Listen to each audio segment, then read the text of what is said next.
राधा स्वामी जी। बाणी बाणी अज्ञात अनामी सतनाम सतपुरुष की। आज की सत्संग वीडियो का विषय है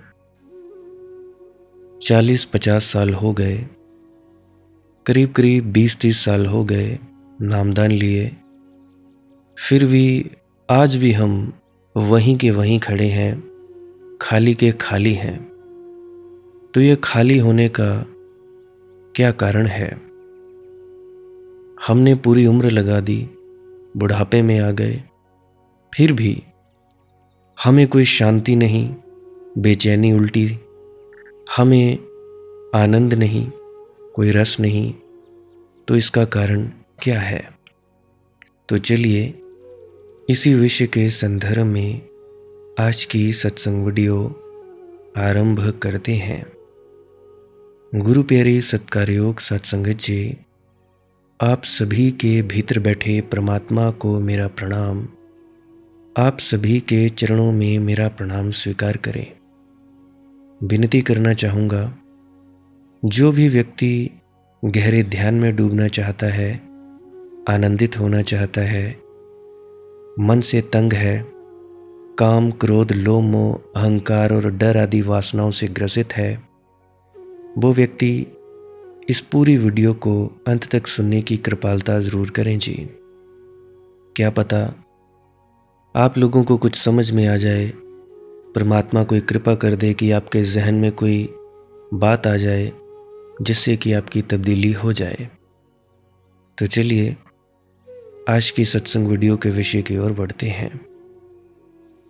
मेरे साथ संगत जी, रात के किसी गहरे पहर में जब सारी दुनिया सो जाती है, जब बाजार की आवाज़ें शांत हो जाती हैं, जब तुम्हारे मोबाइल की स्क्रीन भी बुझ जाती है, जब तुम्हारे मित्र, तुम्हारे संबंधी, तुम्हारी सफलताएं, तुम्हारे सपने सब एक एक करके अंधेरे में खो जाते हैं, तब क्या बचता है? क्या कभी तुमने उस मौन को सुना है जो तुम्हारे भीतर बैठा हुआ है? क्या कभी ऐसा हुआ कि अचानक भीड़ के बीच खड़े खड़े तुम्हें लगा हो मैं अकेला हूं? क्या कभी प्रेम करते हुए भी तुम्हें भीतर कोई खालीपन चुभा हो? क्या कभी किसी को पा लेने के बाद भी ऐसा लगा हो कि जिसे खोज रहा था वह ये नहीं था? और क्या तुम जानते हो यही वह क्षण है जहां से धर्म शुरू होता है? धर्म मंदिर से शुरू नहीं होता, धर्म किसी डेरे, सत्संग सेंटर या कहीं और शुरू नहीं होता। धर्म शास्त्रों से शुरू नहीं होता। धर्म ये सेवा करवा ली, वहाँ जाए, 4 भंडारे खा आए, सत्संग सुन लिया, इससे भी शुरू नहीं होता। धर्म शुरू होता है उस बेचैनी से जो कहती है तब तक चैन न लेंगे जब तक तुम्हें पा न लें। लेकिन कौन है ये तुम? किसे पाने की इतनी प्यास है? क्यों हजारों वर्षों से मनुष्य भटक रहा है? क्यों महलों में बैठे राजा रोए हैं? क्यों जंगलों में बैठे सन्यासी तड़पे हैं? क्यों ये डेरों में बैठे लोग भी दुखी हैं? क्यों ये सत्संग सेंटरों में जाने वाले लोग भी ग्रसित हैं? क्यों प्रेमियों ने संसार गंवा दिया? क्यों मीरा ने विष पी लिया? क्यों चैतन्य सड़कों पर नाचते रहे? क्यों बाबा कबीर करघे पर बैठकर रोते रहे? क्या था वह रहस्य? आज की इस वीडियो में हम उसी रहस्य के द्वार पर दस्तक देंगे। लेकिन सावधान, ये यात्रा तुम्हें बदल सकती है, क्योंकि यहां हम प्रेम की बात करेंगे, उस प्रेम की नहीं जिसे तुमने फिल्मों में देखा है, उस प्रेम की नहीं जो शरीर से शुरू होकर शरीर पर खत्म हो जाता है, उस प्रेम की नहीं जो मांगता है, पकड़ता है, बांधता है, तोड़ता है। अक्सर बाबा गुरिंदर सिंह जी फरमाया करते कि भाई शरीरों के साथ नहीं चिपकना, परंतु मनदीप जैसे मूर्ख ऐसे हैं, शरीर के साथ चिपक जाते हैं। अंदर जो शब्द धुन सुनती है उसको भी यही सोचते हैं कि ये भी शुरू हुई है और ख़त्म हो जाएगी। उसको भी जोड़ देते हैं किसी दाढ़ी मूछ वाले महात्मा के साथ, बल्कि वैसा नहीं है। हम भीतर जब आंख बंद करते हैं तो ढूंढते हैं कि अनहद नाद या शब्द धुन सुनते हुए हमें किसी आकृति का दर्शन होगा, और वो जो आकृति होगी वही गुरु का नूरी स्वरूप होगा। वैसे बात तो यह ठीक है, अपने इष्ट, गुरु, देवी, देवता का दर्शन होना कोई बुरी बात नहीं है, यह भी ठीक है। परंतु उसी अक्स के दर्शन करते रहना भी सही बात नहीं है। हम वहीं पे वहीं अटक रहे हैं, वहीं के वहीं अटके जा सकते हैं। हजारों लोग हैं जो चाहते हैं कि हम जब आंख बंद करें तो हमें जिसने दीक्षा दी है या नामदान दिया है उसकी शक्ल सामने आ जाए। उस शक्ल से होगा क्या? एकाग्रता आएगी, थोड़ा मज़ा आएगा, आनंद आएगा, परंतु वो शक्ल देख लेने से क्या तुम्हें अपने आप की पहचान हो गई? अब मान लो तुम बाहर गए, तुमने सामने किसी को देखा, तो क्या सामने किसी को देख लेने से अपने आप की पहचान हो जाती है? बिल्कुल नहीं होती। अपने आप की पहचान तब होती है जब सारा ख्याल अपने ऊपर ले आना होता है। अक्सर गुरु एक शीशे की तरह होता है। जिस प्रकार से हम शीशे के सामने खड़े हो जाते हैं तो हम शीशे में अपने अक्स को देखते हैं, तो हमारा ख्याल शीशे से हटकर अपने आप पर आ जाता है। तो ठीक उसी प्रकार से जैसे ही अंदर आंख बंद करके कोई गुरु नजर आया, कोई देवी देवता कुछ भी नजर आया, तो वो एक शीशे के समान है। हमने क्या करना है, वो सामने जो दिखाई दे रहा है उससे ख्याल अपने ऊपर ले आना है कि उनको देखने वाला कौन है। देखने वाले तो हम हैं, हमारे कारण ही वो दिखाई दे रहा है। अब सोचो, जिस प्रकार से शीशे के सामने अगर तुम नहीं हो तो तुम्हारी कोई शक्ल नहीं दिखाई देती, उसी प्रकार से अगर तुम नहीं हो ध्यान के वक्त तो सामने जो तस्वीर पैदा हुई है वो भी नहीं दिखाई दे सकती थी। वो दिखाई दी है तुम्हारे कारण। तो तुम हो देखने वाले, सामने जो दिखाई दे रहा है और बीच में जो घटना घट रही है उसको कहा जाता है दर्शन। अब क्या करना है, सामने किसी महात्मा की तस्वीर है, अब देखने वाला कौन है? आप हो। आपने अपना ख्याल अपने ऊपर ले आना है कि मैं देखने वाला हूं, मैं इसको बस देख रहा हूं। जैसे ही ख्याल अपने ऊपर आया तुम गायब हो जाओगे, सामने इष्ट गुरु की तस्वीर भी गायब हो जाएगी और तुम अपने आप में आ जाओगे। अपने आप में ठहरने पर नींद आ सकती है, सपनों में खो सकते हो, क्योंकि इतनी चेतना का स्तर नहीं है। तो सपनों में खो गए, कोई चिंता मत लेना। धीरे धीरे अंधेरे अंधेरे आगे आगे आगे आगे चलते चलते तुम्हें पता चलेगा कि मैं कौन हूँ। ये भी एक बढ़िया मील का पत्थर है कि तुम्हें अपने गुरु का दर्शन हो गया, किसी इष्ट का, शिव के दर्शन हो गए, किसी माता के दर्शन हो गए, ये भी शुभ है। परंतु वहीं अटके रहना ये भी तो कोई अच्छी बात नहीं। हम ऐसे ही मूर्ख हैं, मुझसे बड़ा तो मूर्ख है नहीं, मैं भी ऐसे ही किया करता था। फिर धीरे धीरे बातें समझ में आने लगी। जैसे रामकृष्ण परमहंस की आपने कहानी सुनी होगी, काली के दर्शन हुआ करते थे, तो तोतापुरी जी आए, उन्होंने बताया कि यह कल्पित है, तुम्हारे द्वारा बनाई गई तस्वीर है। तो रामकृष्ण परमहंस जी कहने लगे क्या करें? तो उन्होंने कहा काट डालो। तो परमहंस जी कहने लगे इसको ऐसे कैसे काट डालूं? तो तोतापुरी जी ने कहा कि जैसे तुम्हारे कल्पना से तुमने काली बनाई ऐसे ही तलवार से गला काट दो। तब बात पूरी हुई। तो उसी प्रकार से मैं कई दफ़ा समझाता हूँ कि जब तुम आंख बंद करते हो तुम कुछ खोजने लगते हो, नींद आती है तो तुम रोने लगते हो, हाय नींद आ गई, हाय पता नहीं किस बेईमान ने तुम्हें यह समझा दिया कि नींद नहीं लेनी है। कौन बेईमान है पता नहीं, नींद बहुत ही ज़्यादा आवश्यक है। कम से कम 8 घंटे की नींद एक कामकाज करने वाली महिला और पुरुष के लिए ज़रूरी है। बच्चे ज़्यादा सोते हैं, कम से कम 8 घंटा, ज़्यादा भी हो सकती है 9 घंटे 10 घंटे, अपने काम के अनुसार। अगर तुम नींद नहीं लोगे तो लिख के ले लो, कभी भी तुम अपने आप की पहचान नहीं कर सकते, क्योंकि नींद प्रकृति की देन है। नींद में तुम उसी जगह पहुंच जाते हो जिस जगह तुम समाधि के वक्त पहुंच जाते हो। फर्क इतना ही है, नींद के वक्त तुम बेहोश होते हो, जब तुम होश पूर्वक जाते हो उसी जगह जिस जगह नींद में पहुंचते हो, तब उसे कहा जाता है समाधि। जागृत, स्वप्न, सुषुप्ति, तुरीयावस्था, मतलब जागृत, सुषुप्ति। तो ये 4 अवस्थाएं हैं। पता नहीं समझ क्यों नहीं आती आप लोगों को। मैं तो समझा समझा के थकने ही वाला था। फिर मुझे तीसरे चौथे दिन मैसेज आ जाता है, बेटा नींद बहुत आती है। अरे भाई, तुम्हें नींद आती है ये शुभ है, इससे ज़्यादा अच्छी बात और है नहीं। जिसको परमात्मा ने दंडित करना होता है, सजा देनी होती है, उससे परमात्मा नींद छीन लेता है। बड़ा शुक्र मनाओ परमात्मा का कि अभी 70 वर्ष की आयु हो गई, 60 से 70 वर्ष की, फिर भी परमात्मा तुम्हें नींद दे रहा है। इधर लोग नींद की गोलियां लेकर सोते हैं, फिर भी अच्छे से नींद नहीं आ पाती। कुछ तो ऐसे हैं जो कहते हैं बेटा तुम्हारा सत्संग सुनते हैं, नींद बड़ी बड़ी आ जाती है। तो ये भी एक उपाय है।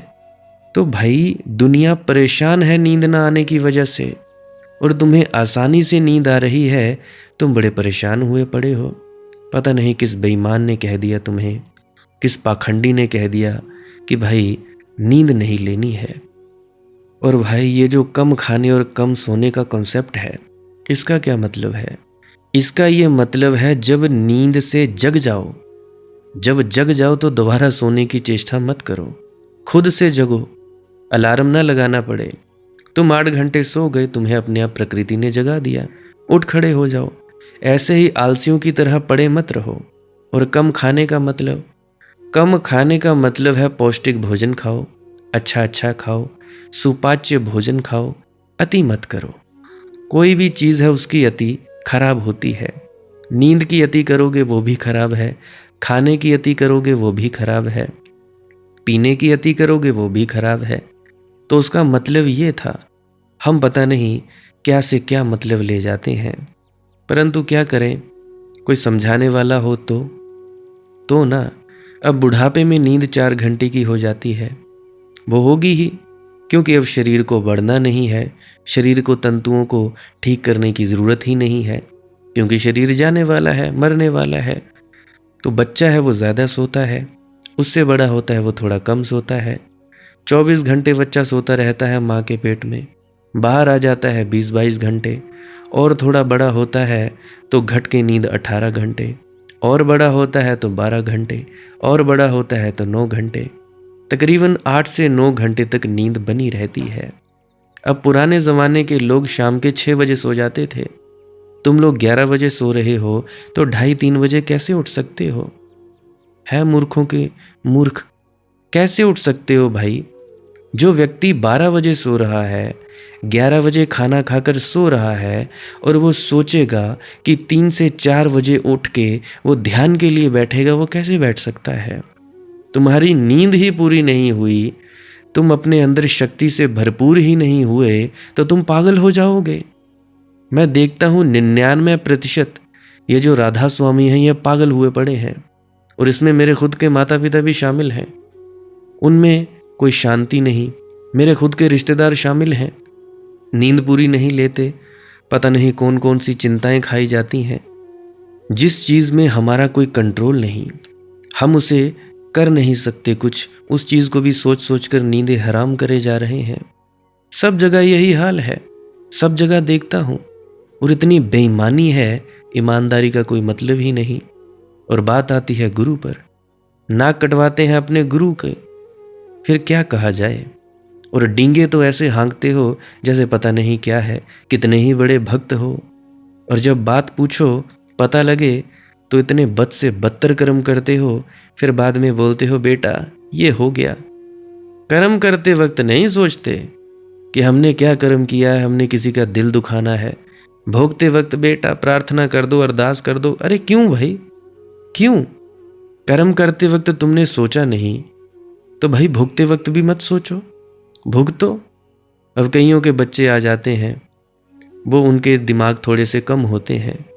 अब उन्होंने क्या किया होता है, अपने दिमाग का इस्तेमाल लोगों को मूर्ख बनाने में करते हैं। ये जितने भी आजकल धर्मगुरु बने रहे हैं जो लोगों को मूर्ख बनाते हैं, इनका अगला जन्म देख लेना। अगला जन्म इनका मंदबुद्धि का होगा ही होगा। तो भाई थोड़ा तो सुधरो, कुछ तो शर्म करो, कुछ तो ठीक हो जाओ। भाई सुधरना है, हमें अपनी कमियों पर काम करना है। कमियों पर काम नहीं करोगे तो क्या होगा? विनाश तुम्हारा ही होगा, मेरा क्या होगा? तो नींद से मैंने बात उठाई थी कि भैया नींद बहुत ही ज़रूरी है तो है। 8 घंटे की कम से कम नींद ज़रूरी है। बिना अलार्म के अगर तुम उठ जाओ तो बेहद ही शुभ बात है। अगर अलार्म लगा के उठ रहे हो तब तो तुम्हारी नींद नहीं पूरी होगी। हाँ, इमरजेंसी है, उठना पड़ता है तो उठना ही पड़ता है। उठना पड़ता है तो काम धंधे के लिए जाना है, नाश्ता तैयार करना है तो उठो। अन्यथा तुम उठ रहे हो 12 बजे सोकर सुबह 2 बजे, 2 घंटे की नींद ली, तुम पागल नहीं हो जाओगे तो क्या हो जाओगे? ये पागलपन नहीं तो और क्या है?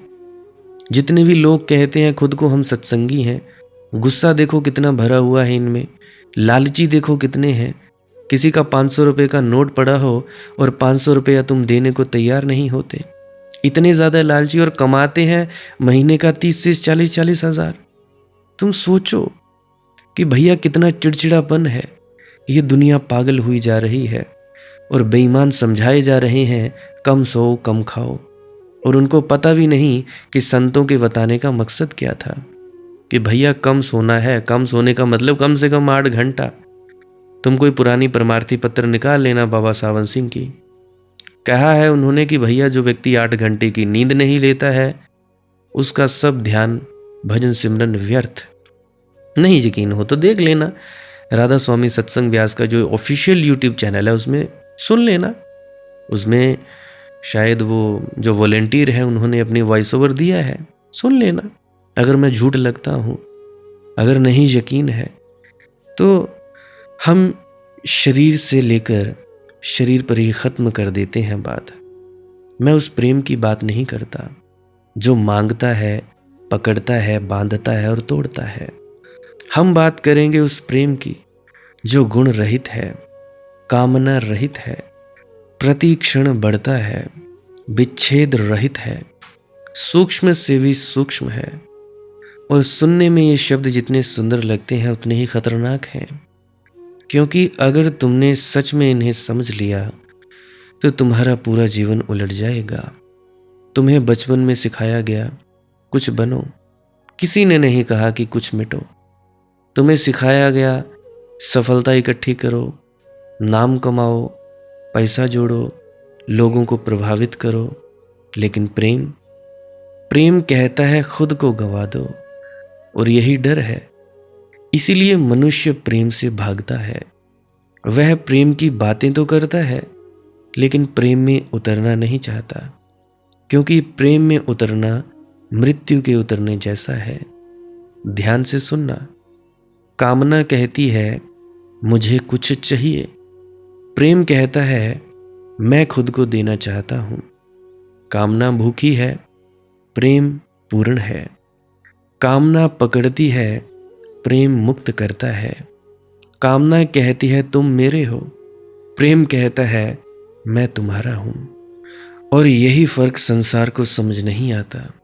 इसीलिए लोग प्रेम को भी व्यापार बना लेते हैं।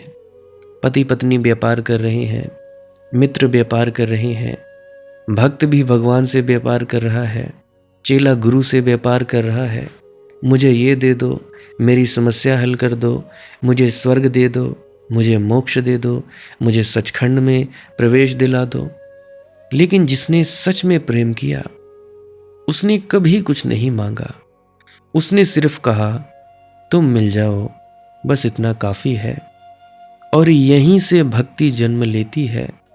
भक्ति है क्या? भक्ति वह आग है जिसमें प्रेमी खुद को जला देता है। भक्ति वह प्यास है जो पानी नहीं मांगती, समुद्र मांगती है। भक्ति वह प्रतीक्षा है जिसमें व्यक्ति कहता है, सारा जीवन चला जाए कोई बात नहीं, लेकिन प्रेम ना टूटे। और इसलिए भक्त खतरनाक होते हैं। समाज उनसे डरता है, राजनीति उनसे डरती है, पंडित उनसे डरते हैं, क्योंकि भक्त किसी व्यवस्था में फिट नहीं बैठता। भक्त पागल होता है, उसकी आंखों में कोई और दुनिया जलती है। वह वृक्षों में भी उसी को देखता है, वह फूलों में भी उसी की खुशबू महसूस करता है, वह पक्षियों के गीतों में भी उसी की आवाज़ सुनता है। तुम सोचते हो ये कवियों की बातें हैं? नहीं, यह अनुभव है। और जिसने एक क्षण को भी उसे छू लिया, उसके लिए फिर संसार वैसा नहीं रहता। इसीलिए सबसे बड़ा प्रश्न उठता है, अगर प्रेम इतना दिव्य है तो संसार में इतने टूटे हुए लोग क्यों हैं? 40 साल नामदान लिए हो गए, हम खाली क्यों हैं? अगर प्रेम परमात्मा तक ले जाता है तो प्रेम ही सबसे बड़ा, सबसे ज़्यादा पीड़ा क्यों बन गया? क्योंकि तुमने प्रेम जाना नहीं, तुमने सिर्फ आवश्यकता जानी है।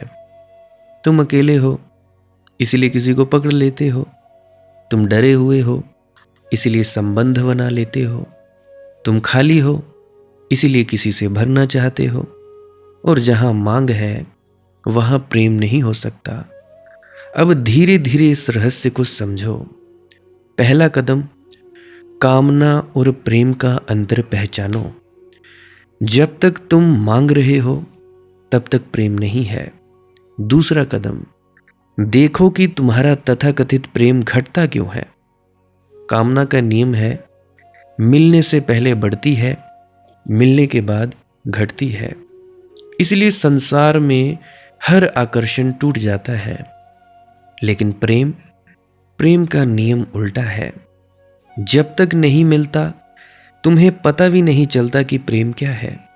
और जैसे ही उसकी झलक मिलती है वह बढ़ता चला जाता है, ठीक दूज के चांद की तरह। कभी पूर्ण नहीं होता, कभी रुकता नहीं, कभी समाप्त नहीं होता। और यही कारण है कि भक्त बूढ़े नहीं होते। उनका शरीर बूढ़ा हो सकता है लेकिन उनका प्रेम नहीं। मीरा आखिरी सांस तक नाचती रही क्योंकि प्रेम प्रतिक्षण बढ़ रहा था। तीसरा कदम, शांत होना सीखो, क्योंकि प्रेम शोर में नहीं उतरता। अब तुम लोग हो, कभी यहाँ से छलांग, कभी वहाँ छलांग, कभी इस YouTube चैनल से सीख लें, कभी उस YouTube चैनल से सीख लें, बस जानकारियाँ इकट्ठी कर लें। क्या होगा इससे? छलांगे ही लगाते रहोगे बंदरों की तरह। उससे अच्छा तो ये है, चलो ठीक है, सुन लिया, 1-2 वीडियो सुन ली, 2-4 YouTube चैनल की। अब बैठो, शांत होकर, मौन होकर बैठो। क्या हो जाएगा? नींद आ जाएगी। कोई बात नहीं, शुभ है नींद आना भी। सो जाओ, बैठे बैठे सो जाओ। नहीं बैठा जाता लेट जाओ, दीवार के साथ पीठ लगा लो। जैसा तुम्हें अपने शरीर को सुगम लगे वैसा बैठो, वैसा लेट जाओ। शरीर को कष्ट देने की आवश्यकता नहीं है, क्योंकि चेतना का जागरण तो अपने आप होगा। शरीर से लेना देना क्या? वैसे शरीर से थोड़ा थोड़ा लेना देना है, क्योंकि शरीर अगर दुखता हो, बीमार हो, तो थोड़ा कष्टपूर्ण हो जाती हैं बातें। मैं जानता हूँ, क्योंकि मैं भी बीमार रहा हूँ, अब भी कभी कभी हो जाता है ऊपर नीचे। तो बात मैं करता था कि शरीर को ज़्यादा कष्ट देने की आवश्यकता नहीं है। खाली बैठो, कुछ मत करो, कुछ ना करने के लिए बैठो। और कई कहते हैं जी कभी कभी बैठते हैं, हर रोज़ नहीं बैठा जाता। हद हो गई यार, आराम करने के लिए भी तुम कभी कभी बैठते हो। आराम नहीं कर सकते? आराम तो बड़ी मुश्किल बात नहीं। खाली बैठ जाओ, कुर्सी पे बैठ जाओ, सोफे पे बैठ जाओ, बेड पे लेट जाओ, कुछ मत करो। फ़ोन को साइड में रख दो, साइलेंट लगा के या स्विच ऑफ करके, या दूर रख दो। 1 घंटा सोचो कि मैंने कुछ नहीं करना है। ये कुछ नहीं करना ही तुम्हें अपने भीतर जाने में सहायता देगा। और जब नींद आए, नींद को नहीं ठुकराना है, नींद को नकराना नहीं है। क्या पता ये नींद आम नींद नहीं, योग निद्रा हो। योग निद्रा का मतलब कोई विचार नहीं, कोई सपना नहीं, खाली गहन सुषुप्ति। जो तुम 8 घंटे नहीं सो सकते, 8 घंटे सोकर जो तुमने शक्ति नहीं हासिल की, वो तुम 1-1.5 घंटे में हासिल कर लोगे। पर हमेशा ये योग निद्रा आती नहीं, तो इसके लिए सोना भी ज़रूरी है। तो मैं बात कर रहा हूँ, लेट गए, मान लो तुम लेट गए जी, कुछ नहीं करना है। फ़ोन बंद किया, साइड में रख दिया, स्विच ऑफ कर दिया, साइलेंट कर दिया, ठान लिया जी कुछ नहीं करना है, जो मर्जी हो जाए। विचार चलते तो चलते रहें, एक वक्त आएगा धीरे धीरे विचार कम होंगे। और तुमने कोई जोर जबरदस्ती थोड़ी ना करनी है कि हाँ भाई तुमने दबा दबा कर विचार नीचे करने हैं, ऐसा नहीं करना है। खाली लेटे हो तो लेटे रहो, बैठे हो तो बैठे रहो, कुछ मत करो। ये तुम्हारा बैठना बहुत ही ज़्यादा कारगर साबित होगा। मन लगे ना लगे, तुमने सिर्फ बैठना है या लेटना है, या दीवार के साथ पीठ लगाकर जैसा भी तुम्हें शुभ लगे वैसा बैठ जाओ, लेट जाओ। करना धरना कुछ है ही नहीं है, तो इसमें दिक्कत क्या है भाई? इसमें सोच विचार की बात क्या है? ये नहीं हुआ जी, पहले होता था जी, अब नहीं हो रहा, वो फलानी वक्त में होता था जी, अब नहीं हो रहा। अरे भाई क्या बात है, ना हो कुछ ना हो, सोते ही रहो, कितना सो जाओगे? तो भैया शांत होना सीखो, क्योंकि प्रेम शोर में नहीं उतरता। तुमने देखा होगा, जब झील शांत होती है तभी उसमें चांद दिखाई देता है, परंतु नहीं, हल्का सा कोई शांति आई, विचार आया, हाँ मोबाइल लेकर टिक टिक टिक टिक करने लगे। इस चैनल की वीडियो मैं सुन लेता हूँ, उसकी सुन लेती हूँ, ये कर लेती हूँ, वो कर लेती हूँ। ये क्या है? तुम आराम से नहीं बैठ सकते टिक कर। जब मन शांत होता है तभी परमात्मा उतरता है। प्रार्थना का अर्थ भी यही है। प्रार्थना शब्द नहीं है, प्रार्थना कोई मंत्र भी नहीं है, प्रार्थना कोई मांग नहीं है, प्रार्थना है पूर्ण स्वीकार।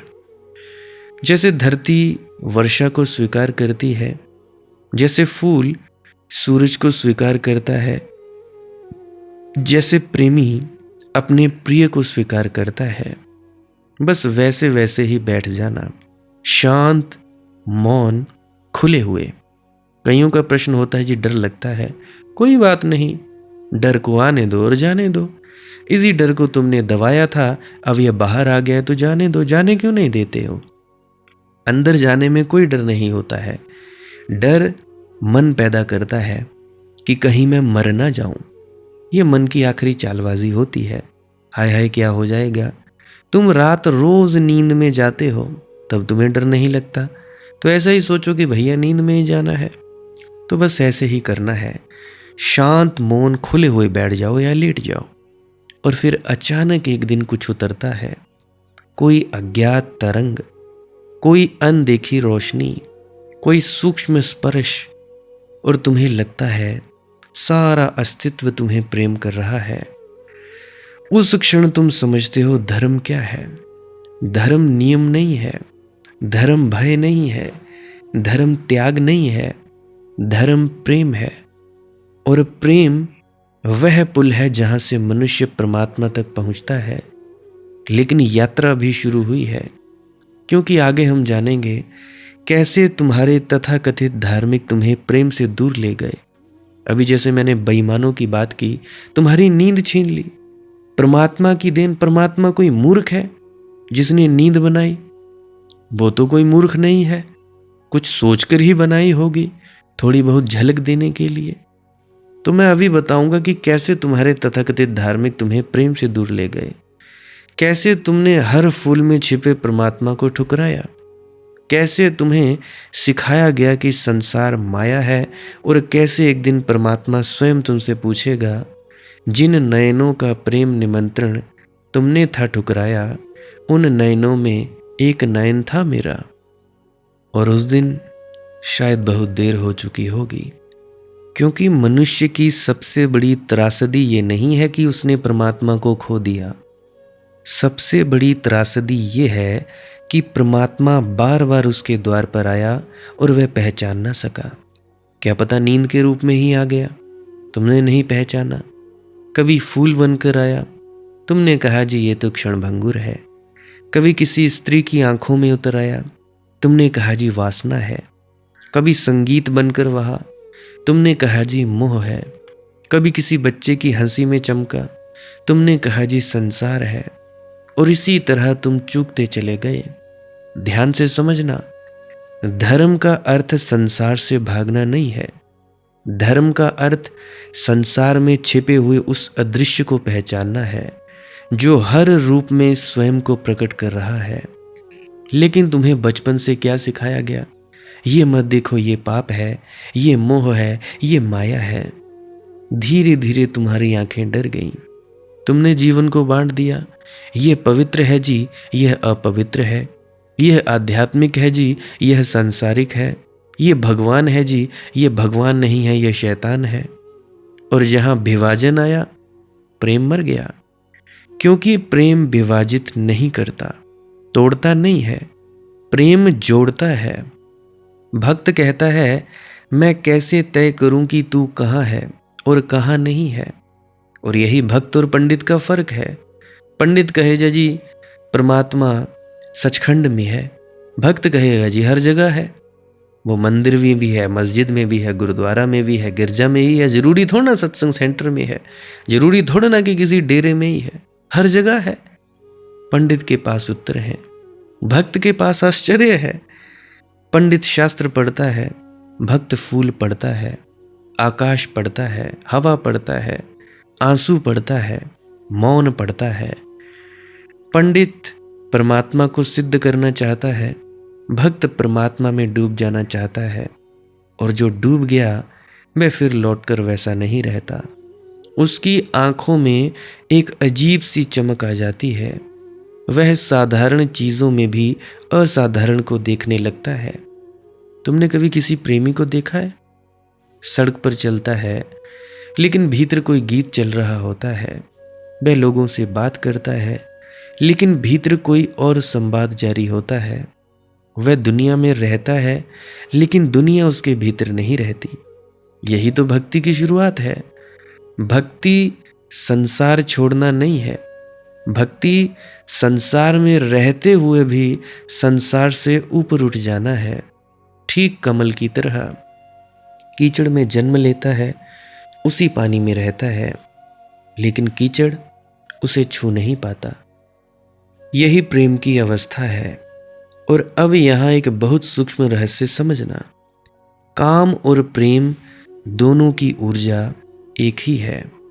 ऊर्जा एक ही है, लेकिन दिशा बदल जाती है। काम नीचे गिरता है, प्रेम ऊपर उठता है। काम दूसरे को उपयोग करना चाहता है, प्रेम दूसरे में खो जाना चाहता है। काम कहता है तुम मेरे सुख का साधन हो, प्रेम कहता है तुम मेरे विसर्जन का मार्ग हो। इसलिए काम थका देता है, प्रेम ताज़ा कर देता है। काम के बाद उदासी आती है, प्रेम के बाद प्रार्थना जन्म लेती है। और यही कारण है कि संसार में इतने संबंध होते हुए भी इतना अकेलापन है। लोग साथ सोते हैं, आत्माएं नहीं मिलती। हाथ पकड़ते हैं, हृदय नहीं छूते। लोग विवाह करते हैं, लेकिन प्रेम नहीं जानते। और फिर धीरे धीरे जीवन बोझ बन जाता है। क्यों? क्योंकि जहाँ प्रेम नहीं है वहाँ सब कर्तव्य है। और कर्तव्य धीरे धीरे मनुष्य को पत्थर बना देता है। प्रेम ही एकमात्र चीज है जो तुम्हें जीवित रखती है। लेकिन सुनो, प्रेम सीखना पड़ता है। जन्म से कोई प्रेमी नहीं होता। जन्म से मनुष्य सिर्फ भूखा होता है। प्रेम तो साधना है, और इसी साधना के कुछ चरण हैं। पहला चरण जागरूकता, होश, होश से भरना। देखो कि तुम्हारे भीतर क्या चल रहा है। जब तुम किसी को चाहते हो तो क्या सच में प्रेम करते हो, या सिर्फ अकेलेपन से बचना चाहते हो? जब तुम कहते हो मैं तुम्हारे बिना जी नहीं सकता, तो ये प्रेम है या निर्भरता? जब तुम किसी पर अधिकार जमाते हो तो ये प्रेम है या डर? सिर्फ देखना शुरू करो, बदलना मत, दमन मत करना, दबाना मत, बस देखना। यही ध्यान की शुरुआत है। दूसरा चरण, स्वीकार। अपने भीतर जो भी है उसे बिना निर्णय के स्वीकार करो। क्रोध है, स्वीकार करो कि हाँ है, मैं क्रोधी हूं। वासना है, स्वीकार करो। स्वीकार करो कि हाँ मुझ में है, ये मत कहो कि नहीं है। ईर्ष्या है, स्वीकार करो, क्योंकि जिसे तुम दबाते हो वह अंधेरे में और शक्तिशाली हो जाता है, और जिसे तुम जागरूकता की रोशनी में ले आते हो वह रूपांतरित होने लगता है। यही अल्केमी है, यही आंतरिक रसायन है। तुमने सुना होगा कोयला हीरा बन सकता है, लेकिन कैसे? दबाव से, धैर्य से, समय से। ठीक वैसे ही काम भी प्रेम बन सकता है। अगर तुम भागे नहीं, अगर तुमने उसे समझा, अगर तुमने उसकी जड़ों में उतरने का साहस किया। लेकिन समाज चाहता है कि तुम या तो दबाओ या भागो। समझो मत, क्योंकि समझने वाला व्यक्ति स्वतंत्र हो जाता है, और स्वतंत्र व्यक्ति सबसे बड़ा खतरा है। इसलिए तुम्हें डराया गया, इसलिए कहा गया शरीर शत्रु है, इंद्रियां पाप हैं, संसार जाल है। और परिणाम क्या हुआ? मनुष्य भीतर से टूट गया। वह न संसार का रह पाया, न परमात्मा का। वह बीच में लटका रह गया। भक्त ऐसा नहीं करता।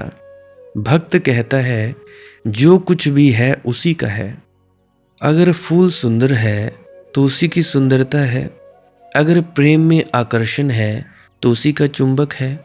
अगर संगीत में मदहोशी है तो उसी की शराब है। भक्त इनकार नहीं करता, भक्त स्वीकार करता है। वो इस स्वीकार में धीरे धीरे उसका अहंकार गलने लगता है। याद रखना, प्रेम और अहंकार साथ नहीं रह सकते। जहां मैं मजबूत है वहां प्रेम नहीं होगा, क्योंकि प्रेम का अर्थ है सीमाएं टूटना और अहंकार का अर्थ है दीवारें खड़ी करना। इसलिए प्रेमी को हमेशा लगता है कि वह मर रहा है, क्योंकि वास्तव में वही मर रहा होता है जो झूठा था, और जो बचता है वह पहली बार वास्तविक होता है। इसलिए संत बार बार कहते हैं मरने से पहले मर जाओ, जीते जी मर जाओ। लेकिन इसका अर्थ शरीर की मृत्यु नहीं है, इसका अर्थ है अहंकार की मृत्यु। और जिस दिन अहंकार गिरता है उसी दिन पहली बार प्रेम जन्म लेता है। जब तुम किसी एक व्यक्ति तक सीमित नहीं रहते तब प्रेम तुम्हारी अवस्था बन जाता है। तुम चलते हो प्रेम, तुम बोलते हो प्रेम, तुम मौन होते हो प्रेम। फिर वृक्षों की हरियाली में वही दिखाई देता है, फिर पक्षियों के गीतों में वही गाता है, फिर हवाओं की सरसराहट भी संदेश बन जाती है। और तब भक्त कहता है सबको हम भूल गए जोशों जुनू में, लेकिन एक तेरी याद थी ऐसी जो भुलाई ना गई। ये कैसी याद है जो कभी नहीं छूटती? ये कौन सी आग है जो जलाती नहीं जीवित करती है? यह कौन सा नशा है जो होश छीनता नहीं पहली बार होश देता है, मदहोशी देता है? यात्रा अब और गहरी होने वाली है, क्योंकि अब हम प्रवेश करेंगे प्रेम की उन 3 अवस्थाओं में जहां भक्ति धीरे धीरे कामना से उठकर समर्पण बनती है, और समर्पण से उठकर स्वयं परमात्मा का द्वार बन जाती है। लेकिन उस द्वार तक पहुंचने से पहले तुम्हें अपने भीतर के अंधेरे से गुजरना होगा। हाँ, प्रेम प्रकाश है, लेकिन उस प्रकाश तक पहुंचने का रास्ता तुम्हारे ही अंधकार से होकर जाता है। और यही वह जगह है जहां अधिकांश लोग लौट जाते हैं। वे प्रेम चाहते हैं लेकिन टूटना नहीं चाहते। वे परमात्मा चाहते हैं लेकिन स्वयं को खोना नहीं चाहते। और वे अमृत चाहते हैं लेकिन मृत्यु से डरते हैं। ध्यान से देखना, बीज भी अगर वृक्ष बनना चाहे तो पहले मिट्टी में गलना पड़ता है। जो बीज अपने खोल को बचाना चाहता है वह कभी अंकुरित नहीं होता।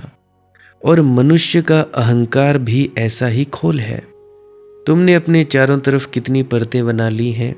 नाम की परत, प्रतिष्ठा की परत, ज्ञान की परत, धर्म की परत, चरित्र की परत। और इन सब के भीतर एक डरा हुआ बच्चा छिपा है जो सिर्फ प्रेम चाहता है। लेकिन प्रेम मांगकर नहीं मिलता, प्रेम पात्रता से मिलता है। अब प्रश्न उठता है, पात्रता क्या है? पात्रता कोई योग्यता नहीं, कोई डिग्री नहीं, कोई तपस्या नहीं। पात्रता है खाली होना। जैसे बांसुरी भीतर से खाली होती है तभी श्री कृष्ण के होंठों पर गीत बनती है। अगर बांसुरी अपने भीतर पत्थर भर ले तो संगीत मर जाएगा। तुम्हारे भीतर भी बहुत पत्थर भरे हैं। पुरानी चोटें, अपमान, क्रोध, दंभ, तुलना, असुरक्षा, और इन सब के कारण प्रेम का संगीत बह नहीं पाता। इसलिए जब कोई तुम्हारे करीब आता है तुम डर जाते हो।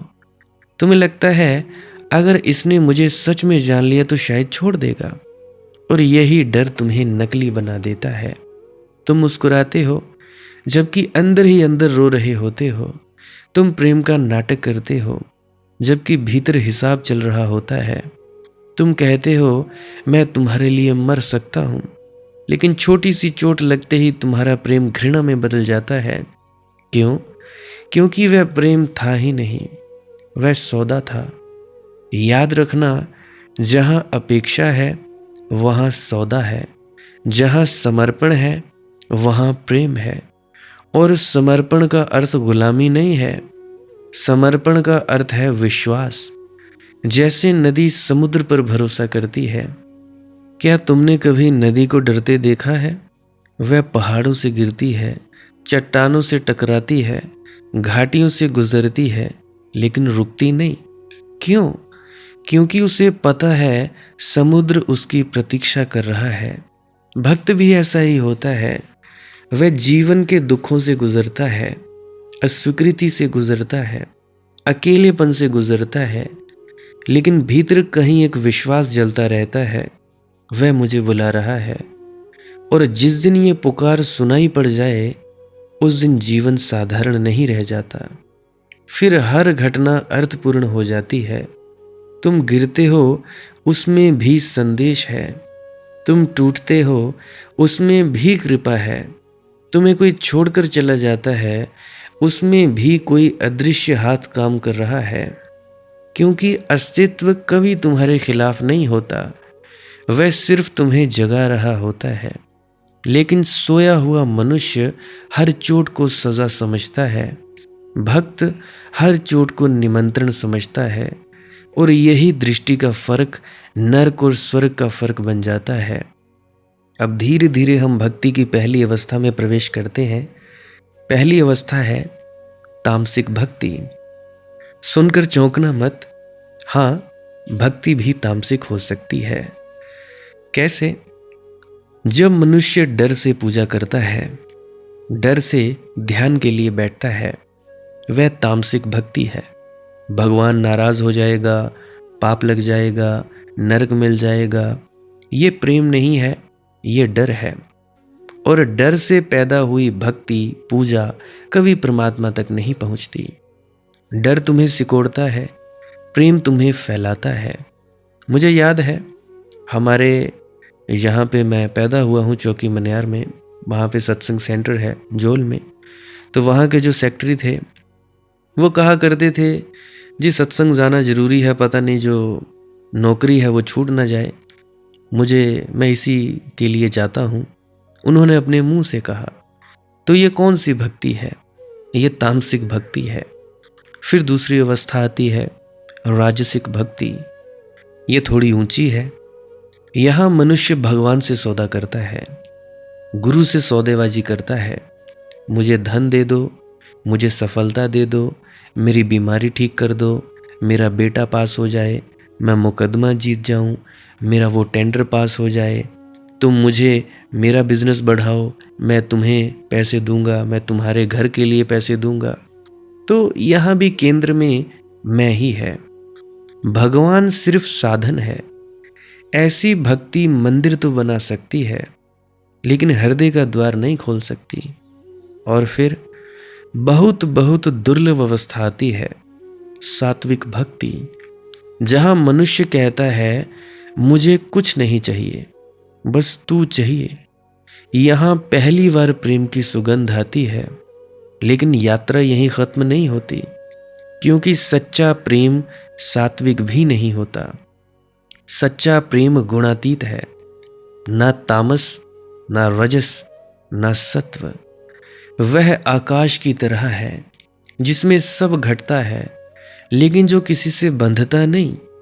और जब प्रेम गुणातीत होता है, तब भक्त और भगवान का भेद मिटने लगता है। तब प्रार्थना करने वाला नहीं बचता, सिर्फ प्रार्थना बचती है। तब प्रेम करने वाला नहीं बचता, सिर्फ प्रेम बचता है।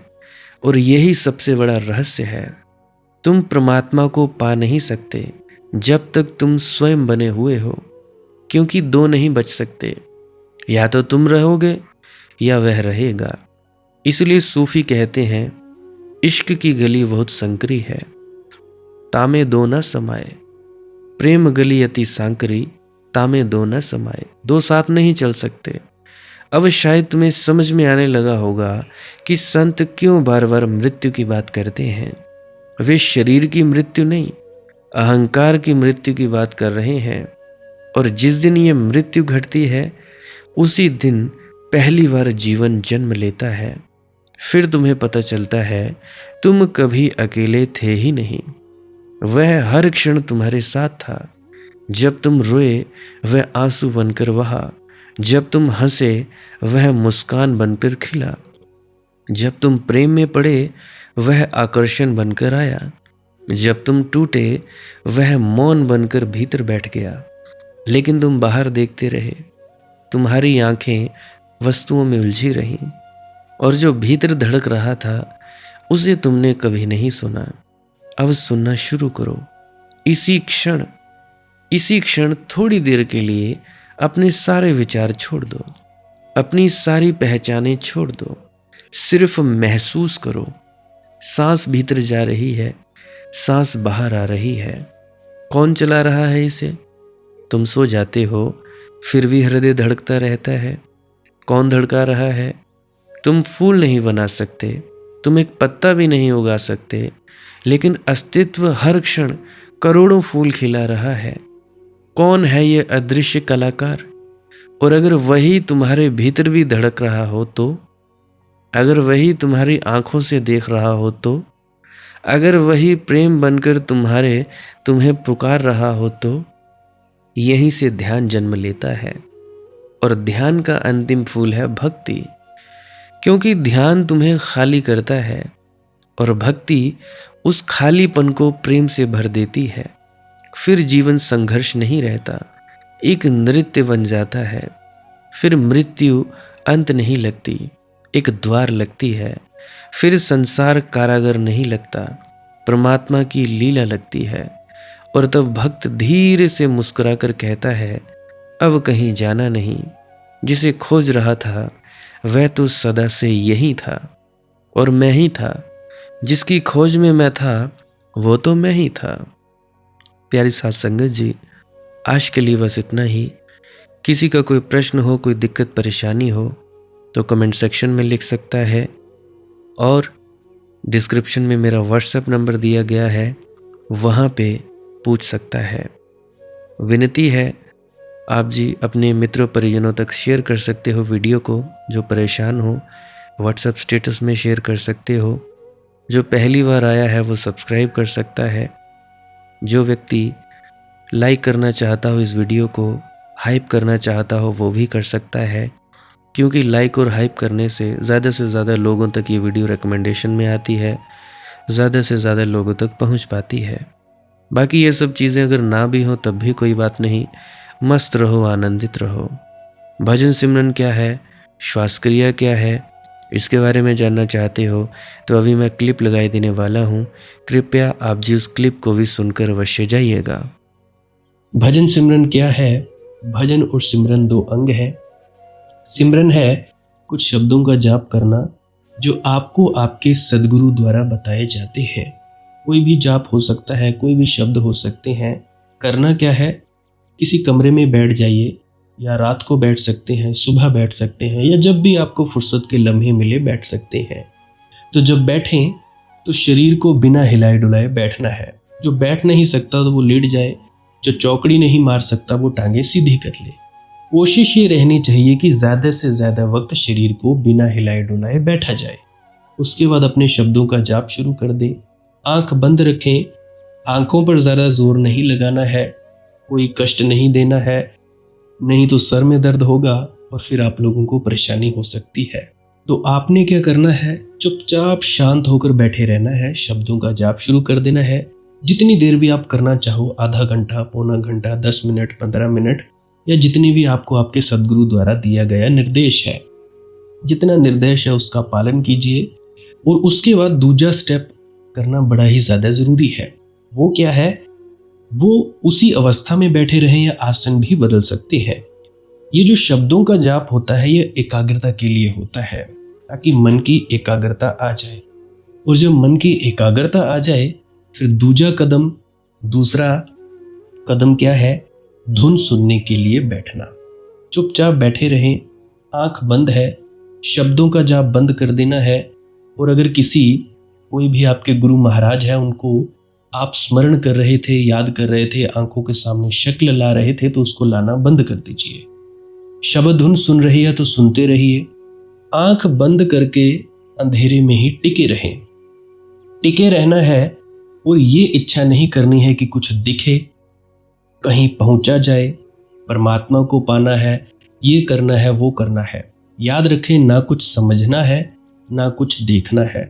ऐसे ही अज्ञानी होकर इसी अंधेरे में पड़े रहें। इसी अंधेरे में पड़े रहना है बस। उसके बाद जो होगा सो होगा। और अगर कोई अनुभव हो भी गया तो इससे ये नहीं कि अगली बार फिर से कामना करनी है कि ये वैसे ही हो। कामना ही सबसे बड़ी अड़चन है, इच्छा ही सबसे बड़ी अड़चन है, किसी चीज की तृष्णा करना ही सबसे बड़ी अड़चन है, मांग ही वासना है। अगर परमात्मा चाहिए तो कुछ नहीं मांगना है, चुपचाप बस बैठो, अपने आराम में बैठो, अपने विश्राम में बैठो। धीरे धीरे धीरे वो होगा जो होना चाहिए। अगर मैं ज़्यादा बोलूँगा तो आप लोग फिर से उसकी कल्पना कर लोगे कि जी ऐसा होता है, खंड ब्रह्मांड ऐसे होते हैं, चांद तारे दिखेंगे, फलाना ढिकाना। तो मैं ऐसा नहीं कहूँगा। मैं बस इतना कहूँगा, जो कुछ दिखता है, कुछ भी दिख जाए, वो मन है, वो माया है। जो नहीं दिखता वही आत्मा है, वही आत्मा में होना है। अब जैसा कि तुम लोग इसी अंधेरे में टिके रहोगे, टिके रहोगे, टिके रहोगे, तो कुछ दिनों के बाद या महीनों के बाद एक प्रकाश आएगा। वो प्रकाश पूरे शरीर में फैलता जाएगा और धीरे धीरे तुम इस प्रकाश के सहारे अपने आप में स्थित होगे। अब देखो, इस प्रकाश को देखने वाले भी तुम हो और इस शब्द धुन को सुनने वाले भी तुम हो। अब जो ये शब्द धुन को सुनता है और प्रकाश को देखता है, ये तुम हो। तो अपने आप में स्थित होना है, अपने आप को जानना ही सच्चा आत्मज्ञान है। खुद को जानना, खुद को जान लिया, मालिक को फिर जान जाओगे। तो इतनी सी प्रक्रिया है। और आगे आप श्वास क्रिया भी कर सकते हो। ये मुझे बताई गई थी विजय शर्मा जी द्वारा। वो एक उच्च कोटि के संत हैं, तो उन्होंने मुझे बताई, और मेरा फर्ज बनता है कि आप सभी को बताऊं। वैसे तो मैं रोज रोज बताता हूं, फिर भी आज फिर से बता रहा हूं। श्वास क्रिया क्या है? नाक से सांस लेना है, मुंह से छोड़ना है। लंबा सांस लेना है नाक से और मुंह से छोड़ देना है। 15 मिनट करें, 20 मिनट करें, आधा पौना घंटा, जितनी देर भी आप कर सकते हो करें। करने के बाद करना कुछ नहीं है, चुपचाप आंख बंद करके बैठ जाना है। लेट सकते हो तो लेट सकते हैं, वो आपकी अपनी इच्छा है। नींद आ जाए तो सो जाना है, तो शरीर को कष्ट नहीं देना है। अगर सर घूमे घूमने देना है, अगर आपका शरीर कांपे तो कांपने देना है। उसकी आपने दिक्कत, परेशानी और चिंता नहीं लेनी है, ये सब होता ही है।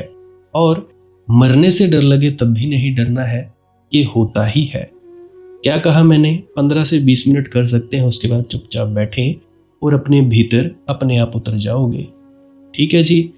प्रेग्नेंट लेडीज़ बिल्कुल ना करें, जिनको दिल की बीमारी है या गोलियां वगैरह खाते हैं वो भी बिल्कुल ना करें, और बाकी सब कर सकते हैं। जिनको नींद नहीं आती वो अवश्य करें, और जिनको थोड़ा डिप्रेशन रहता है वो भी अवश्य करें, और जिनके बच्चे थोड़े पढ़ाई में कमज़ोर हैं वो भी ज़रूर करें। बाकी आपकी मौज है, करना हो करिए, नहीं तो आपकी अपनी अपनी इच्छा है। और ध्यान दें, जब सिमरन करें तो उसके बाद सीधा भजन पे बैठें, और जब ये श्वास क्रिया करें तो उसके बाद सीधा भजन के लिए बैठें।